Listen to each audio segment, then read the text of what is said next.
Hello everyone, Rahul Mishra नाम है हमारा। और आरबीआई कहता है वाली इस क्लास में एक और सर्कुलर हम लोग आरबीआई का डिस्कस करने जा रहे हैं। ठीक है।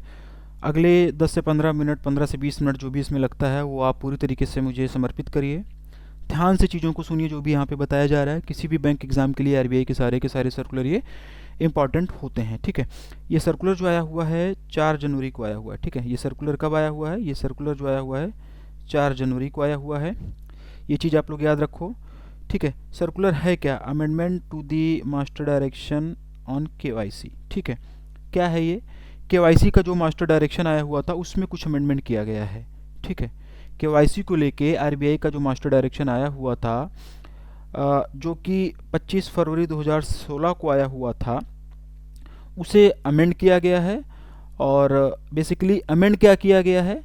तो उस वाले डायरेक्शन में जो कि 2016 में 25 फरवरी 2016 को केवाईसी का डायरेक्शन आया हुआ था, आरबीआई के द्वारा केवाईसी का जो मास्टर डायरेक्शन आया हुआ था, उसमें पॉलिटिकली एक्सपोज्ड पर्सन की जो डेफिनेशन है उसे अमेंड किया गया है इस वाले अमेंडमेंट में जो नया सर्कुलर आया 4 जनवरी 2024 को। यहाँ पर एक टर्म हम लोग यूज़ कर रहे हैं, पॉलिटिकली एक्सपोज्ड पर्सन।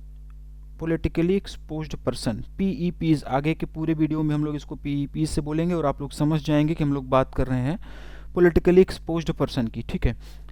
तो ये जो पॉलिटिकली एक्सपोज्ड पर्सन होते हैं ये क्या होते हैं, कौन होते हैं, पहले थोड़ा सा इनके बारे में जानते हैं, फिर ये सर्कुलर हमें थोड़ा सा और ज़्यादा समझ में आएगा। ठीक है। नाम से ही पता चल रहा है कि पॉलिटिकली एक्सपोज्ड पर्सन, यानी कि कहीं ना कहीं से इनका राजनीतिक कनेक्शन होगा, कहीं ना कहीं से ये लोग पॉलिटिकली कनेक्टेड होंगे, जो सरकारी तंत्र में किसी ऐसे पोजीशन पर होते हैं जो कि चीज़ों को प्रभावित कर सकते हैं या फिर इन्फ्लुएंस कर सकते हैं। ठीक है ना। जैसे कि कोई मिनिस्टर हो गया, या फिर कोई एमपी एमएलए हो गया, या फिर जज वगैरह होते हैं ये हो गए, या फिर सेना का कोई बड़ा अधिकारी हो गया। ठीक है। इन सब के पास में पावर होती है कि ये चीज़ों को इन्फ्लुएंस कर सकते हैं। इनके पास में पॉलिटिकल पावर भी होती है, इनके कॉन्टैक्ट्स अच्छे होते हैं, तो ये चीज़ों को जो है इन्फ्लुएंस कर सकते हैं। तो ऐसे ही लोगों को, ऐसे ही व्यक्तियों को पॉलिटिकली एक्सपोज्ड पर्सन कहा जाता है। ये चीज़ ध्यान से सुनना। ठीक है। ये चीज़ आपको पता चल गई होगी। तो अभी जो केवाईसी के मास्टर डायरेक्शन में पॉलिटिकली एक्सपोज्ड पर्सन के डेफिनेशन को रिवाइज कर दिया गया है 4 जनवरी 2024 को। ये जो नया आरबीआई का सर्कुलर आया, आरबीआई का मास्टर डायरेक्शन आया केवाईसी पे, इसमें जो है पॉलिटिकली एक्सपोज्ड पर्सन की जो डेफिनेशन है उसको रिवाइज्ड कर दिया गया है। ठीक है। थोड़ा सा बैकग्राउंड में चलते हैं। ठीक है ना। थोड़ा सा ये जो मास्टर डायरेक्शन इनका आया हुआ था 2016 का, जो 25 फरवरी 2016 वाला इनका मास्टर डायरेक्शन आया हुआ था केवाईसी पर, थोड़ा सा उसके बारे में हम लोग जानेंगे, थोड़ा सा उन चीज़ों को समझने की कोशिश करते हैं, तब जाके ये चीज़ें थोड़ा सा और क्लियर होंगी। होता क्या है ना कि आरबीआई का जब भी कोई सर्कुलर आता है ना, वो अपने करंट सर्कुलर में कोई ना कोई पुराने सर्कुलर का रेफरेंस दे देता है। ठीक है ना। जैसे इसमें देखो ये 4 जनवरी को सर्कुलर आया हुआ था, इसमें 2016 वाले सर्कुलर का रेफरेंस दे दिया। तो ये 4 जनवरी 2024 वाला सर्कुलर हमें तभी बहुत अच्छे से समझ में आएगा जब हम ये 25 फरवरी 2016 वाले सर्कुलर की चीज़ों को हम लोग समझेंगे। ठीक है ना। इसीलिए आरबीआई के सर्कुलर से डीप में और अच्छे क्वेश्चंस बनते हैं, और सब इसको अच्छे से टैकल भी नहीं कर पाते, सब अच्छे से इसको पढ़ा भी नहीं पाते। बहुत ज़्यादा मेहनत का काम होता है, बहुत ज़्यादा इसमें कंटेंट वगैरह खोजना पड़ता है, समझना पड़ता है। ठीक है। फिलहाल वापस मुद्दे पर हम लोग आते हैं। आरबीआई का जो 2016 का केवाईसी का मास्टर डायरेक्शन था, उस हिसाब से जितने भी रेगुलेटेड एंटिटीज़ हैं उनको उस मास्टर डायरेक्शन के प्रोसेस के हिसाब से अपने कस्टमर्स के लिए कस्टमर ड्यू डिलीजेंस कंडक्ट करना होता है। ठीक है ना। क्या कंडक्ट करना होता है? Customer due diligence. ठीक है ना। वो जो सर्कुलर आया हुआ था 2016 वाला, उस सर्कुलर के हिसाब से जो भी रेगुलेटेड एंटिटीज़ होती हैं उनको मास्टर डायरेक्शन का जो भी प्रोसेस होता है उसके हिसाब से अपने कस्टमर के लिए कस्टमर ड्यू डिलीजेंस कंडक्ट करना होता है। ये देखो लिखा हुआ है ना, कस्टमर ड्यू डिलीजेंस। जो भी चीज़ें स्क्रीन पे लिखी गई है ना, ये एक आपके रेफरेंस के लिए मैं लिखा हुआ हूँ कि कहीं पर कोई टर्मिनोलॉजी अगर आपको ना समझ में आ रही हो कि क्या मैं बोल रहा हूँ, प्रोनाउंसिएशन में कहीं पे कोई दिक्कत हो रही हो, या फिर वीडियो के रिकॉर्डिंग में थोड़ा बहुत इशूज़ अगर आ रहा, तो आप इसको देख के समझ पा जाएँ कि क्या टर्मिनोलॉजी मैं यूज़ कर रहा हूँ। बाकी जो कुछ भी यहाँ पर अंग्रेजी में लिखा हुआ है इतनी कठिन भाषा में, इसको हम आम बोलचाल की भाषा में, आसान भाषा में, हिंदी में आपको समझा रहा हूँ। इसीलिए मैंने बोला था वीडियो के स्टार्टिंग में, क्लास के स्टार्टिंग में, कि 10 से 15 मिनट जो भी इसमें टाइम लगता है केवल ध्यान से सुनो। ठीक है ना, ध्यान से चीज़ों को सुनो, ठीक है। तो क्या बोला गया था, जो 2016 का केवाईसी मास्टर डायरेक्शन था, और उसके हिसाब से जो भी रेगुलेटेड एंटिटीज़ हैं, जितने भी रेगुलेटेड एंटिटीज़ हैं, उनको उस मास्टर डायरेक्शन के प्रोसेस के हिसाब से अपने कस्टमर्स के लिए कस्टमर ड्यू डिलिजेंस कंडक्ट करना होता है। अभी हम लोगों ने जाना था इससे पहले पॉलिटिकली एक्सपोज्ड पर्सन कौन होते हैं। अब यहाँ पे एक नया टर्म आ गया, कस्टमर ड्यू डिलिजेंस क्या हो गया। जो लोग बैंक में काम करते हैं, हो सकता है कि इनको पता हो, जो थोड़ा बहुत देख रहे हो, जो इंश्योरेंस सेक्टर में काम करते हैं या फिर दूसरे क्षेत्र में काम करते हैं, जिनके पास में बैंकिंग का एक्सपीरियंस नहीं है या इन चीज़ों से अवेयर नहीं है, तो उनको ये भी जानना जरूरी है उनके लिए कि कस्टमर ड्यू डिलिजेंस क्या होता है, ठीक है ना। कस्टमर ड्यू डिलिजेंस जो ये हम लोग बात कर रहे हैं, जिसको आगे आने वाले पूरे वीडियो में हम लोग CDD बोलेंगे, कस्टमर ड्यू डिलिजेंस की जो बात हो रही है, ये बेसिकली एक ऐसा प्रोसेस होता है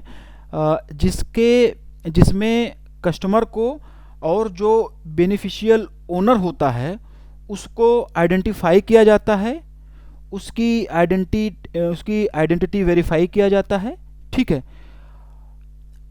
और ये व्यक्ति खुद बताता है कि जो भी चीज़ें वो मतलब अकाउंट ओपनिंग के टाइम पे मतलब जो भी डिटेल्स दिया था, ठीक है ना, वो सही है कि नहीं सही है, ठीक है ना। फिर से समझते हैं, थोड़ा सा और आसान करते हैं थोड़ा सा। कस्टमर ड्यू डिलिजेंस जो होता है बेसिकली एक ऐसा प्रोसेस होता है जिसमें कस्टमर को और जो बेनिफिशियल ओनर होता है उसको आइडेंटिफाई किया जाता है, उसकी आइडेंटिटी वेरीफाई की जाती है कि जो व्यक्ति खुद को बता रहा है ये वही है या फिर कोई और है, ठीक है ना। अब यहाँ पे एक टर्म यूज नया आ गया, बेनिफिशियल ओनर। यहाँ पे एक नया टर्म आ गया, बेनिफिशियल ओनर। तो बेनिफिशियल ओनर क्या होता है ये भी आप लोग जान लो, ठीक है ना। तो बेनिफिशियल ओनर एक ऐसा इंडिविजुअल होता है, एक ऐसा ग्रुप ऑफ इंडिविजुअल हो सकता है, या फिर देखो बेनिफिशियल ओनर की अगर हम लोग बात करेंगे तो वो या तो इंडिविजुअल होगा या फिर ग्रुप ऑफ इंडिविजुअल होगा, लोग या तो कोई अकेला व्यक्ति होगा या फिर कई सारे व्यक्तियों का समूह जो है वो भी बेनिफिशियल ओनर के रूप में कंसिडर किया जा सकता है, ठीक है ना। तो ध्यान से समझना, बारीकी को समझने की कोशिश करना। बेनिफिशियल ओनर एक ऐसा इंडिविजुअल होता है या फिर ग्रुप ऑफ इंडिविजुअल हो सकता है जो कि ओनरशिप के फ़ायदे ले रहा होता है, ओनरशिप्स के जो भी बेनिफिट्स होते हैं उसको एंजॉय कर रहा होता है। नाम से ही स्पष्ट हो रहा है, ठीक है ना, कि बेनिफिशियल ओनर तो जो मालिकाना हक होता है, जो मालिकों का मतलब ओनर के जो बेनिफिट्स होते हैं उसको एंजॉय जो करता है उसी को हम लोग बेनिफिशियल ओनर कहते हैं, ठीक है ना। हो सकता है कि अभी भी आपको ये ना समझ में आया हो, थोड़ा और एलोबरेट करते हैं, थोड़ा एग्जांपल देते हैं, फिर आपको थोड़ा सा ये चीज़ें और ज़्यादा क्लियर हो जाएंगी, ठीक है। जैसे क्या होता है कि जैसे कोई प्रोप्राइटरशिप कंपनी होती है तो उसका जो बेनिफिट होगा वो इंडिविजुअल व्यक्ति लेगा, क्योंकि जो प्रोप्राइटरशिप कंपनी होती है उसका जो मालिक होता है एक अकेला व्यक्ति होता है, प्रोप्राइटरशिप का मतलब यही होता है। लेकिन अगर कोई पार्टनरशिप कंपनी आ गई, ठीक है ना, तो उसका जो भी बेनिफिट्स होगा वो उसके पार्टनर्स लेंगे। अगर कोई LLP आ गई, LLP कंपनी आ गई, लिमिटेड लाइबिलिटी पार्टनरशिप कंपनी आ गई इस तरीके की, तो उसके जो बेनिफिट्स होंगे वो उसके पार्टनर्स लेंगे, उनके पार्टनर्स के द्वारा उसका जो बेनिफिट है वो एंजॉय किया जाएगा, ठीक है ना। यानी कि ग्रुप ऑफ इंडिविजुअल्स के भी द्वारा एंजॉय किया जा सकता है, किया जाएगा, इंडिविजुअल के भी द्वारा एंजॉय किया जाएगा, ठीक है। तो ये होता है, क्या होता है, ये बेनिफिशियल ओनर्स होते हैं, ठीक है ना, ये लोग होते हैं बेनिफिशियल ओनर्स। तो जब भी बैंक किसी भी ऐसे व्यक्ति का अकाउंट ओपन करती है जो नेचुरल पर्सन नहीं होते हैं, नेचुरल पर्सन नहीं होते हैं मतलब कि जैसे मैं अपना जाऊंगा अकाउंट करा लेता हूँ ओपन, मैं गया अपना अकाउंट ओपन कराने गया बैंक में, सीधे सीधे मैंने बोला कि भाई राहुल मिश्रा नाम मेरा एक अकाउंट ओपन कर दो, मैं जो भी डिटेल्स होती हैं वो दे दिया। मैंने एक कंपनी खोल ली, ठीक है ना, कुछ भी XYZ करके, तो कुछ कंपनी के डॉक्यूमेंट्स लेंगे, हालांकि प्रोप्राइटरशिप मेरी रहेगी, वहाँ पे मेरे डिटेल्स लगेंगे, लेकिन अकाउंट जो ओपन होगा ना वो तो कंपनी के नाम पे ओपन होगा ना। इसी तरीके से जब प्राइवेट पार्टनरशिप वो प्रोप्राइटरशिप कंपनी के साथ साथ में अगर कोई पार्टनरशिप कंपनीज होती हैं उसका अकाउंट अगर खोला जाएगा तो वो कई सारे व्यक्तियों का खोला जाएगा ना, वो नेचुरल पर्सन नहीं होगा। नेचुरल पर्सन वाला अकाउंट इस तरीके से होता है 1 to 1, जैसे मैं जाके राहुल मिश्रा के नाम से सेविंग अकाउंट ओपन करा लूँ तो ये नेचुरल अकाउंट हो गया, ये नेचुरल पर्सन हो गए हम। लेकिन मैं जाके अपनी कंपनी के नाम से दीपायर स्क्वायर प्राइवेट लिमिटेड के नाम से अगर बैंक में अकाउंट खुलवा रहा हूँ तो ये नेचुरल पर्सन के रूप में कंसिडर नहीं होता है। ये चीज़ आप समझने की कोशिश करो, ठीक है ना। तो जब भी बैंक किसी ऐसे व्यक्ति का अकाउंट ओपन करता है जो कि नेचुरल पर्सन नहीं होता है, यानी कि कोई कंपनी होती है, कोई पार्टनरशिप फर्म होती है, कोई ट्रस्ट हो सकता है, हिंदू अनडिवाइडेड फैमिली हो सकती है, बॉडी ऑफ इंडिविजुअल्स हो सकते हैं, इन सबके अकाउंट ओपनिंग के टाइम पर बैंक जो है वो बेनिफिशियल ओनर को आइडेंटिफाई करता है, ठीक है ना। इन सबके अकाउंट ओपनिंग के टाइम पर जो बैंकें होती हैं वो बेनिफिशियल ओनर को आइडेंटिफाई करती हैं कस्टमर ड्यू डिलिजेंस प्रोसीजर को कंप्लीट करने के लिए, ठीक है ना। बेनिफिशियल ओनर कौन होता है अब आपको समझ में आ गया होगा। बेनिफिशियल ओनर कौन होता है ये आपको समझ में आ गया होगा, कस्टमर ड्यू डिलिजेंस आपको समझ में आ गया होगा, ठीक है ना। अब एक चीज़ यहाँ पे ये हम लोग जान लेते हैं कि जो बेनिफिशियल ओनर होते हैं उनको आइडेंटिफाई मतलब कैसे किया जाएगा। जो बेनिफिशियल ओनर होते हैं उनको आइडेंटिफाई कैसे करेंगे, उनको वेरीफाई कैसे करेंगे। तो जो भी रिलायबल या फिर इंडिपेंडेंट सोर्स ऑफ आइडेंटिफिकेशन होता है उसको यूज़ करके, और आसान करूं तो पैन कार्ड के जरिए उनको आइडेंटिफाई कर लिया जाता है, वोटर आईडी कार्ड के जरिए आइडेंटिफाई कर लिया जाता है। इस तरीके से उनको आइडेंटिफाई किया जाता है। ये चीज़ आप लोग ध्यान रखना, ठीक है ना। ये चीज़ आप लोग ध्यान रखना। और मैंने आपको बोला था इससे पहले भी कि कोई कंपनी हो, कोई पार्टनरशिप फर्म हो, कोई ट्रस्ट हो, कोई हिंदू अनडिवाइडेड फैमिली हो, बॉडी ऑफ इंडिविजुअल्स हो, ठीक है ना, ये सब जो होंगे वो नेचुरल पर्सन में नहीं आएंगे। तो इन्हीं के टाइम पर ये सारी चीज़ें मतलब की जाती हैं जो मैंने बताया, उसको आप लोग यहाँ पे ध्यान रखना, ठीक है ना। और किन किन आईडीज़ के जरिए जो है इनको आइडेंटिफाई किया जाता है, तो मैंने बताया voter ID card, pan card, इनका सबका अपना होता है, उसके जरिए आइडेंटिफाई किया जाता है, ठीक है ना। अब ये जान लेते हैं कि ये जो कस्टमर ड्यू डिलिजेंस की मैं बात कर रहा था CDD की, ये किया क्यों जाता है, इसको करने के पीछे का रीज़न क्या है, इसको करने के पीछे का उद्देश्य क्या है, ठीक है ना। तो जो भी फिनेंशियल इंस्टीट्यूशंस होते हैं उसका मतलब यूज़ करके मनी लॉन्ड्रिंग या फिर टेररिज्म फिनेंसिंग ना की जाए, इन सब के बचने के लिए ये कस्टमर ड्यू डिलिजेंस किया जाता है, ठीक है ना। फिर से समझो आप लोग, कस्टमर ड्यू डिलिजेंस में उनके बेनिफिशियल ओनर को आइडेंटिफाई वगैरह किया जाता है। बेनिफिशियल ओनर मतलब वही कि मालिकाना हक वगैरह किसके किसके पास में, कौन कौन लोग जो हैं इसके बेनिफिट्स को एंजॉय करेंगे, ठीक है ना। ठीक है, पॉलिटिकली एक्सपोज्ड पर्सन के केस में थोड़ा सा चीज़ें बदल जाती हैं, आप लोग समझ रहे हैं। अगर राजनीतिक इम्पैक्ट कहीं पे होता है तो चीज़ें बदल जाती हैं। तो आरबीआई क्या कर रही है, आरबीआई सर्कुलर के जरिए पहले से भी ये किया जाता आ रहा है, कस्टमर ड्यू डिलिजेंस पहले से भी किया जाता आ रहा है, ये नया नहीं हो रहा, कुछ अमेंडमेंट वगैरह किया गया, वो चीज़ें आगे हम लोग डिस्कस करेंगे, ठीक है ना। तो मुद्दा ये है कि ये कस्टमर ड्यू डिलिजेंस जो है वो किया क्यों जाता है, ना भी करें तो भी चल सकता है ना, लेकिन नहीं, तो ये इसलिए किया जाता है कि जो भी फिनेंशियल इंस्टीट्यूशंस हैं उसका यूज़ करके कहीं पर कोई मनी लॉन्ड्रिंग तो नहीं की जा रही है, कहीं पर टेररिज्म फिनेंसिंग तो नहीं की जा रही है, या फिर कोई ऐसी गतिविधि तो नहीं की जा रही है जो कि कानूनी तौर पर वैध नहीं है। इन सब से बचने के लिए ये किया जाता है, ठीक है। जो रेगुलेटेड एंटिटीज़ होती हैं, जो भी रेगुलेटेड एंटिटीज़ होती हैं उनके पास में ये ऑप्शन होता है कि वो पॉलिटिकली एक्सपोज्ड पर्सन के साथ में बिजनेस रिलेशनशिप इस्टेब्लिश कर सकें, यानी कि बैंक अकाउंट उनका ओपन कर सकते हैं। भाई रेगुलेटेड एंटिटीज़ जो हैं वो पॉलिटिकली एक्सपोज्ड पर्सन के साथ में बैंक कैसे बिजनेस करेंगी, बिजनेस करने का मतलब सीधा सीधा है कि उनके बैंक अकाउंट ओपन कर सकती हैं उनके लिए, लेकिन यहाँ पर कुछ क्राइटेरिया होता है। फिर से सुनो आप लोग, रेगुलेटेड एंटिटीज़ के पास में ये ऑप्शन होता है, ये विकल्प होता है कि वो लोग पॉलिटिकली एक्सपोज्ड पर्सन के साथ में बिजनेस कर सकती हैं, यानी कि उनके अकाउंट वगैरह ओपन कर सकती हैं, उनके और भी जो फर्दर प्रोसेस होते हैं बैंकिंग के वो कर सकती हैं, लेकिन कुछ क्राइटेरिया भी होता है, ठीक है। क्या क्या क्राइटेरिया होता है थोड़ा सा उसको भी जानते हैं। तो किसी भी पॉलिटिकली एक्सपोज्ड पर्सन के लिए बैंक अकाउंट ओपन करने के टाइम पर जो नॉर्मल कस्टमर ड्यू डिलिजेंस होता है उसे तो प्रोसेस करना होता है, उसे तो परफॉर्म करना ही होता है, लेकिन उसके अलावा भी कुछ और कंडीशंस होती हैं जो कि रेगुलेटेड एंटिटीज़ को फॉलो करना होता है, ठीक है ना। नॉर्मल बैंक अकाउंट ओपन करने के टाइम पर, नॉर्मल जब किसी भी व्यक्ति का खाता ओपन किया जाता है तो उस टाइम पर जो कस्टमर ड्यू डिलिजेंस होता है वो तो होता ही होता है, वो तो होगा ही, लेकिन कब होगा, जब पॉलिटिकली एक्सपोज्ड पर्सन का बैंक अकाउंट ओपन किया जाएगा। जब भी किसी पॉलिटिकली एक्सपोज्ड पर्सन का बैंक अकाउंट ओपन किया जाएगा तो जो normal customer due diligence process होता है वो होगा, उसे तो परफॉर्म बैंक को करना ही होगा, लेकिन उसके अलावा भी कुछ और बहुत सारी कंडीशंस होती हैं जिसको कि रेगुलेटेड एंटिटीज़ के द्वारा फॉलो किया जाना अनिवार्य होता है। क्या क्या होती हैं, जैसे कि रेगुलेटेड एंटिटीज़ के पास में एक proper appropriate risk management system होना चाहिए, साथ ही साथ रेगुलेटेड एंटिटीज़ के पास में एक ऐसा सिस्टम होना चाहिए जो कि ये पता कर सके कि जो भी पॉलिटिकली एक्सपोज्ड पर्सन के साथ में पैसा आ रहा है वो सही तरीके से आ रहा है कि नहीं, वो वैध है कि नहीं, कहीं काला धन वगैरह तो नहीं है, ठीक है ना। क्योंकि पॉलिटिकली एक्सपोज्ड पर्सन के पास किस सोर्सेज बहुत होते हैं नेताओं के पास में, या फिर जो भी इस तरीके के व्यक्ति होते हैं जिनके कॉन्टैक्ट्स अच्छे होते हैं, तो फिर वो फंड का इधर उधर ट्रांसफ़र करते, फंड रोटेट वगैरह करते हैं, ठीक है ना। तो वो सब चीज़ से बचने के लिए रेगुलेटेड एंटिटीज़ के पास में एक proper appropriate risk management system होना चाहिए। साथ ही साथ में रेगुलेटेड एंटिटीज़ के पास में एक ऐसा सिस्टम भी होना चाहिए जो कि ये पता कर सके कि पॉलिटिकली एक्सपोज पर्सन के पास में जो भी पैसे आ रहे हैं वो वैध हैं या नहीं, सही तरीके से आ रहे हैं या नहीं, ठीक।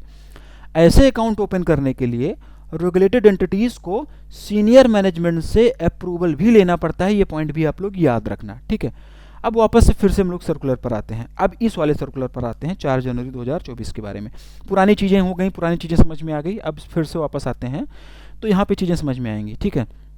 तो जो पुराना वाला केवाईसी सर्कुलर था, केवाईसी डायरेक्शन था 2016 वाला, उसमें सेक्शन 3 के क्लॉज ए के सब सेक्शन 17 में पॉलिटिकली एक्सपोज्ड पर्सन की डेफिनेशन दी गई थी। ये लिखा हुआ है, in the extent direction the definition of politically exposed person provided in the sub clause of 17 of clause A of section 3 of the master direction on KYC, ठीक है ना। 2016 का जो मास्टर डायरेक्शन था केवाईसी पे, उसके सेक्शन 3 के clause A के सब क्लॉज 17 में पॉलिटिकली एक्सपोज्ड पर्सन की जो डेफिनेशन है वो दी गई थी, उसके मतलब वो दिया गया था, उसको उसके बारे में वहाँ पे बताया गया था। अब पॉलिटिकली एक्सपोज्ड पर्सन की बेटर क्लियरिटी के लिए सेक्शन 3 में पुराने वाले सर्कुलर में जो डायरेक्शन था उसे हटा दिया गया है। यानी कि 2016 का जो डायरेक्शन था, 25 फरवरी 2016 का जो केवाईसी डायरेक्शन था, मास्टर डायरेक्शन था, जिसमें कि पॉलिटिकली एक्सपोज्ड पर्सन के बारे में बताया गया था सेक्शन 3 में, वो अब हटा दिया गया है। ये चीज़ ध्यान रखना, सेक्शन 3 का क्लॉज जो है वो उसे हटा दिया गया है और अमेंडमेंट के बाद में सेक्शन 41 में पॉलिटिकली एक्सपोज्ड पर्सन की डेफिनेशन को नए सिरे से डिफाइन किया गया है, डिटेल में एक्सप्लेन किया गया है, ठीक है ना। ये देखो अगली लाइन क्या कह रही है, अगली लाइन ये कह रही है, however in order to provide better clarity it has been decided to include the definition of the PEPs as an explanation of section 41 of the master direction as under, ठीक है ना। यानी कि अब जो है नए सर्कुलर में, नए मतलब अमेंडमेंट के बाद में सेक्शन 41 में पॉलिटिकली एक्सपोज्ड पर्सन की जो डेफिनेशन है उसको और ज़्यादा क्लियर किया गया है, उसको और ज़्यादा एक्सप्लेन किया गया है, ठीक है ना। और इस अमेंडमेंट के बाद में अब कौन कौन से लोग पॉलिटिकली एक्सपोज्ड पर्सन के रूप में आएंगे, कंसिडर किए जाएंगे, वो हम लोग जान लेते हैं।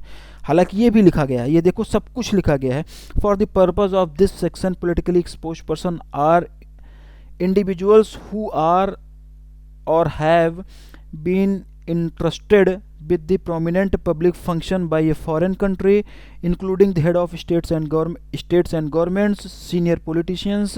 senior politicians की एज नहीं दी गई है, कितने एज को हम लोग सीनियर कंसिडर करेंगे। senior government and judicial, senior government और जुडिशियल और military officers, senior executive of state owned corporations and important political parties officers, ठीक है ना। फिर से सुन लो, ये जो अंग्रेजी में राम कहानी कही है इसको आसान भाषा में समझ लो, ठीक है। तो इस अमेंडमेंट के बाद में जो 4 जनवरी को नया सर्कुलर लाया गया, इस अमेंडमेंट के बाद में पॉलिटिकली एक्सपोज्ड पर्सन को और ज़्यादा डिफाइन कर दिया गया, और ज़्यादा एलोबरेट कर दिया गया, सेक्शन 41 के तहत में इनको इंक्लूड कर दिया गया है। तो कौन कौन लोग हैं जो पॉलिटिकली एक्सपोज्ड पर्सन के रूप में आएंगे? Head of states and government, ठीक है ना। स्टेट या फिर सेंट्रल गवर्नमेंट के जो हेड्स हैं वो पॉलिटिकली एक्सपोज्ड पर्सन के रूप में कंसिडर किए जाएंगे। सीनियर पॉलिटिशियंस को भी पॉलिटिकली एक्सपोज्ड पर्सन के रूप में कंसिडर किया जाएगा, जो सीनियर नेता वगैरह होते हैं, अब एज इनकी नहीं दी गई है। सीनियर जो भी गवर्नमेंट के ऑफिसर्स होंगे या फिर जुडिशल से रिलेटेड, जुडिशरी से रिलेटेड जो ऑफिसर्स होंगे या फिर मिलिट्री के जो भी सीनियर ऑफिसर्स होंगे उनको भी पॉलिटिकली एक्सपोज्ड पर्सन के रूप में कंसिडर किया जाएगा। जो भी स्टेट ओन्ड कॉरपोरेशंस होते हैं उनके सीनियर एग्जीक्यूटिव को भी पॉलिटिकली एक्सपोज्ड पर्सन के रूप में कंसिडर किया जाएगा। और कोई भी ऐसा इंडिविजुअल जिसको कि किसी फॉरेन कंट्री के द्वारा पब्लिक इंटरेस्ट के लिए कोई रोल या रिस्पॉन्सिबिलिटी सौंपी गई है, इनको भी माना जाएगा, इनको भी कंसिडर किया जाएगा कि ये लोग भी पॉलिटिकली एक्सपोज्ड पर्सन के रूप में आते हैं, ठीक है ना। किसी इंपॉर्टेंट पॉलिटिकल पार्टी के अधिकारी को भी पॉलिटिकली एक्सपोज्ड पर्सन के रूप में कंसिडर किया जाएगा, ठीक। तो ये कुल मिला के मोटी मोटी बातें थी जो कि इस आरबीआई के मास्टर डायरेक्शन में दिया है, मतलब बताया गया था, ठीक है ना। काफ़ी डीप में, काफ़ी इन डेप्थ जाके चीज़ें मैंने आप लोगों को समझाने की कोशिश की हैं, और अब तक मैं उम्मीद कर रहा हूँ कि चीज़ें आप लोगों को समझ में आ गई होंगी। नहीं समझ में आई है तो वीडियो को आप लोग एक बार इसको पीछे करके देखिएगा, चीज़ें समझ में आ जाएंगी, ठीक है ना। यूट्यूब पर अगर आप लोग ये वीडियो देख रहे हो, अगर मैं यूट्यूब पे अपलोड करता हूँ, तो अगर कोई चीज़ें नहीं समझ में आ रही तो आप लोग कमेंट कर बताइएगा, ठीक है। पेड क्लासेस में भी हैं, तब भी अगर कोई चीज़ें नहीं समझ में आ रही तो आप पेड क्लासेस का जो हमारा ग्रुप है वहाँ पर अलग से मैंने चैट फंक्शन इनेबल करा रखा है। जो भी हमारे पेड यूजर्स होते हैं वो आपस में भी इंटरेक्ट कर सकते हैं, आपस में भी एक दूसरे से बात कर सकते हैं। तो चैट फीचर इनेबल है, वहाँ पर भी आप लोग जाकर मतलब उस फीचर का लाभ उठाइए, और चीज़ें अगर कुछ डाउट्स हो रहे हैं तो आप लोग वहाँ पे जाकर मतलब डिस्कस कर सकते हैं। और ये ध्यान रखिएगा, जो पेड क्लासेस में, जो पेड कोर्सेज में चैट फीचर इनेबल कराया गया है पूरी तरीके से एआई बेस्ड है।